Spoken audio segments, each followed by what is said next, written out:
आदाब, नमस्कार दोस्तों। कैसे हैं आप सभी लोग। दोस्तों, जैसा कि आप लोग जानते हैं कि पिछली बार जब मैंने वीडियो बनाया था तो उस समय एपिस्टीन फाइल का मैंने जिक्र किया था।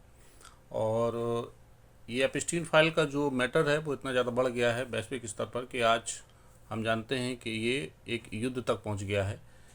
तो वो लोग जिनके एपिस्टीन फाइल में नाम नाम आए हैं और अभी उसमें बहुत सारी चीज़ें अभी भी बानी बाकी हैं, बहुत सारी वीडियोज़, बहुत सारा मटेरियल आना बाकी है। तो वो लोग जिनके इसमें नाम आए हैं, ख़ास तौर से ब्रिटिश अमेरिकन प्रेसिडेंट ट्रम्प का नाम आया है।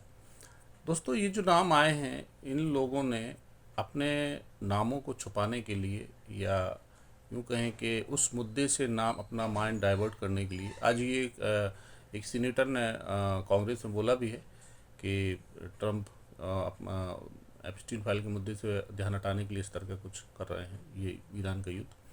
तो ये जो एप्स्टीन फाइल में जो नाम आए हैं ये आज एक युद्ध तक पहुंच गए हैं। ईरान का युद्ध चल रहा है। नेतन्याहू जो इजराइल के प्राइम मिनिस्टर हैं और प्रेसिडेंट ट्रम्प ने जो है अमेरिका से जो है दोनों ने मिलकर ईरान पर अटैक किया हुआ है। दोस्तों, ये जो युद्ध है शुरुआती दौर में इसको एक बहुत छोटे पैमाने पे इसको आंका जा रहा था। मैंने डे वन पे बताया था कि ये युद्ध लंबा खिंचेगा क्योंकि जिस तरीके से ईरान को कम समझकर आंका जा रहा है वो उतना कम नहीं है। वो काफ़ी हद तक शक्तिशाली देश बन चुका है। और अभी जो इस समय की स्थिति है उसमें अगर हम देखें तो ये जो अभी समय जो अटैक हो रहा है उसको देखने से ये लगता है कि ये लड़ाई जो है वो लंबी खिंच सकती है। अब ये जो लड़ाई है, इस लड़ाई में पहलू क्या क्या हैं, पहले तो इसको समझना बहुत ज़रूरी है कि अभी तक अमेरिकन सरकार का कोई स्टैंड क्लियर नहीं है कि उन्होंने अटैक किया है तो वजह क्या है।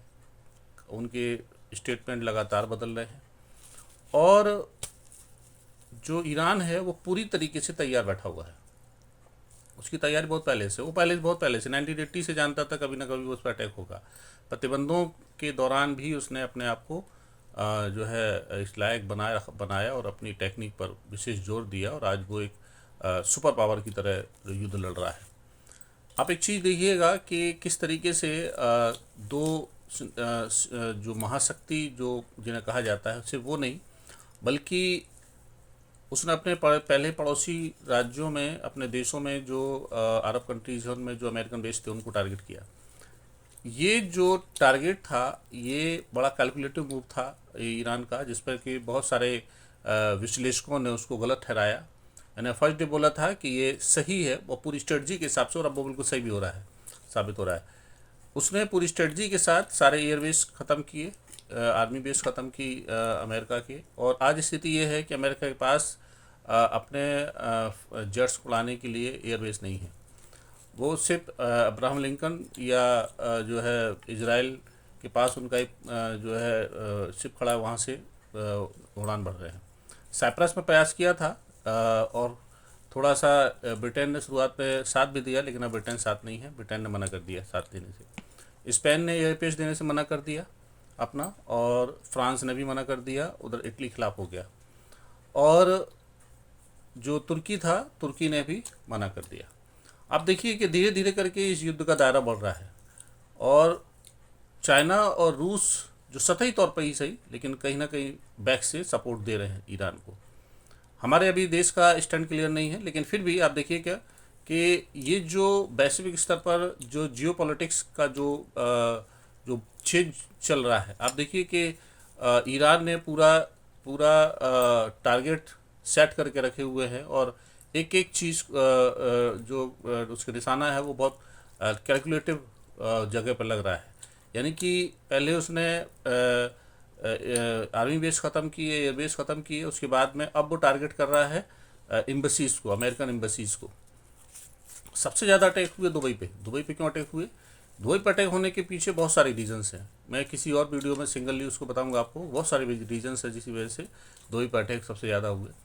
और इसके अलावा जो पब्लिक है, पब्लिक डोमेन में किसी तरह का कोई अटैक अब तक नहीं जो है रिपोर्ट हुआ है, लेकिन कुछ कुछ जगह पे ऐसा हुआ है कि पब्लिक के कुछ जगहों पर भी जो है वो उनकी मिसाइल वगैरह पहुंची हैं, लेकिन बड़े पैमाने पर कोई हताहत होने की सूचना नहीं है। अब ये जो बड़ी बड़ी खबरें आ रही हैं, आज खबर आई कि जो अब्राहम लिंकन है उसको बहुत बड़ी क्षति पहुंचाई गई है, डुबाने का प्रयास किया गया और बहुत बड़ी बुरी तरीके से वो क्षतिग्रस्त हुआ है। युद्ध में रणनीतियां बहुत महत्वपूर्ण होती हैं और इन रणनीतियों को बनाने में ईरान ने जिस तरीके से एक एक चीज़ को कैलकुलेट करके इस युद्ध को धीरे धीरे करके आगे बढ़ाया है और उसकी रणनीति बहुत बहुत ज़बरदस्त है और बहुत आगे तक की है।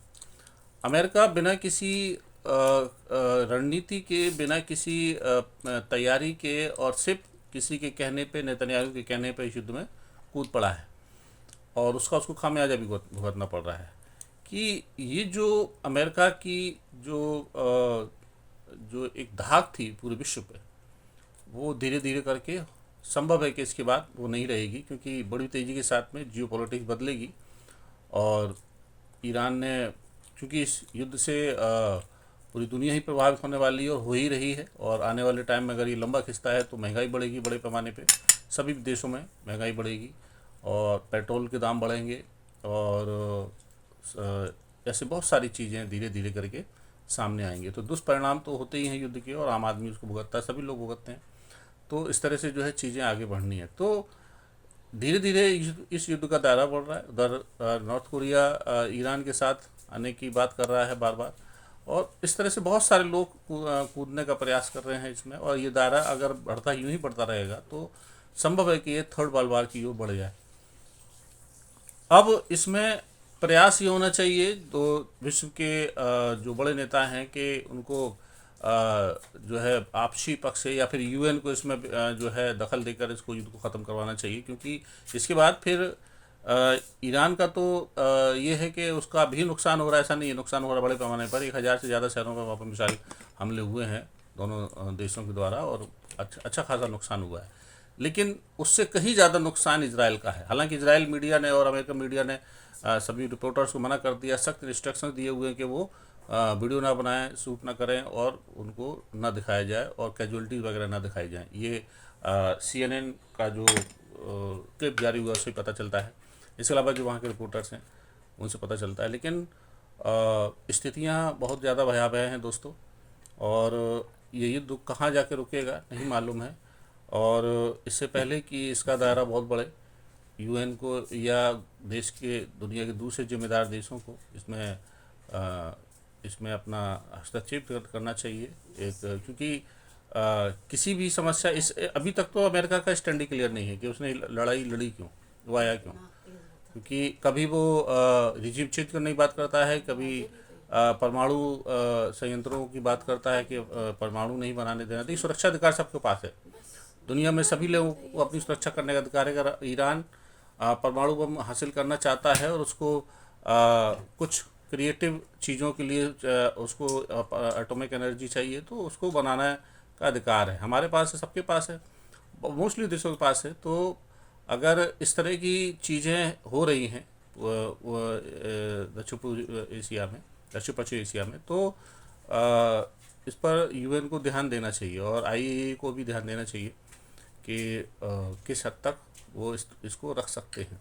हालांकि ईरान की जो इंटरनल सोर्सेज हैं वो ये बताते हैं कि वो परमाणु बम किसी घातक हमले के लिए नहीं, बल्कि अपने उसके लिए ज़रूरी चीज़ों के लिए लाइट वगैरह के लिए उनको बनाना था। हालांकि वो इस्लामिक रूल के हिसाब से वो लोग ये भी मानते हैं कि इस्लाम इसकी इजाज़त नहीं देता, मास डिस्ट्रक्शन के जो वेपन्स है वो नहीं होना चाहिए किसी को, इसलिए उन्होंने आज तक बनाया भी नहीं। हालांकि टेक्निक पूरा है लेकिन उन्होंने बनाया नहीं। लेकिन अगर वो क्रिएटिव यूज़ के लिए वो चाहते हैं तो मुझे लगता है कि उनको इजाज़त देनी चाहिए, सबके लिए, सभी के पास है तो उनके पास भी होना चाहिए। और शायद इसका लड़ाई का वजह भी यही है कि क्योंकि उसके पास ऐसी कोई वेपन्स नहीं था, इसलिए जो उस पर अटैक हुआ। अगर एटॉमिक एनर्जी होती, उसके पास एटॉमिक वेपन्स होते तो शायद नहीं भी होता। तो ये सारी अलग अलग स्पेकुलेशंस हैं लोगों के, और बाकी इस पर और फर्दर डिटेल्स के लिए मैं आप लोगों के सामने फिर प्रस्तुत दूँगा। अभी के लिए बस इतना ही। नमस्कार, जय हिंद।